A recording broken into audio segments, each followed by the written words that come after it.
Universal Daily Fact Dose. Your daily mind hack. Just quit smoking and now you're coughing more. Don't panic. Smoking damages are tiny cleaners in your lungs called cilia. They're supposed to remove mucus and toxins.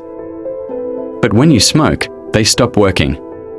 So all that mucus just sits there, building up for years. When you quit, those cleaners wake up and start pushing everything out. So that cough?